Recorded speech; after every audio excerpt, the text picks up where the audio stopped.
Ben, cette année, nous avons un grand départ dans le chef-lieu à Basse-Terre, un prologue de 3 km 200. Pas simple pour les coureurs parce qu'on est en faux plat montant. Donc cela va permettre bien sûr d'avoir un maillot jaune costaud. Et puis il va rester 9 jours où il va falloir gérer. On a une arrivée inédite aussi à l'habitué. Donc quasiment au niveau des chutes du Carbet, on n'ira pas au-delà. Mais l'idée c'est de montrer quand même que la Guadeloupe a des atouts.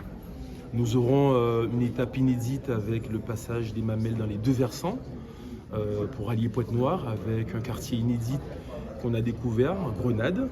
J'espère que ça ne va pas exploser, mais en tout cas, c'est des quartiers quand même riches. Il y a beaucoup de personnes qui y habitent. Et puis, nous avons valorisé quelques départs avec Route de Guadeloupe, leur siège. C'est des partenaires majeurs qui entretiennent les routes. Et puis le Memorial Act, qui est un édifice quand même qui est chargé d'histoire. Et puis la particularité de ce tour, je pense que c'est le plus long en termes de kilométrage. On sera à près de 1400 km. Donc ce sera en tout cas un beau vainqueur.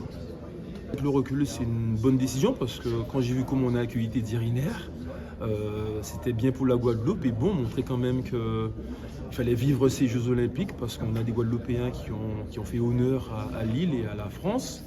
Donc c'était bien. Et puis nous, on a permis à l'UVMG d'organiser son tour de Marie-Galante dans un espace-temps plus large. Et puis mettre quelques compétitions avec le département pour permettre aux coureurs de peaufiner leur préparation. Et c'est vrai qu'il y a la rentrée qui est juste après, mais en tout cas, c'est les aléas, on sait y faire. Et puis les coureurs aussi qui ont fait la Martinique ont pu peaufiner leur préparation pour être au top vendredi.